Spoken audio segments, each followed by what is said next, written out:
ভাবে গালিগালাজ করে। আল্লাহ তাআলা বলছেন, হে ইমানদার, টেনশন করো না।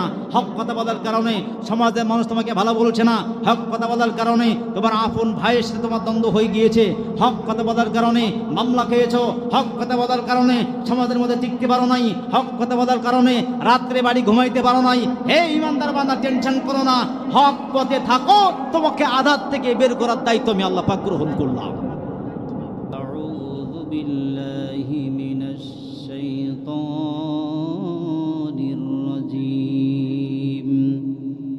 বিসমিল্লাহির রহমানির রহিম।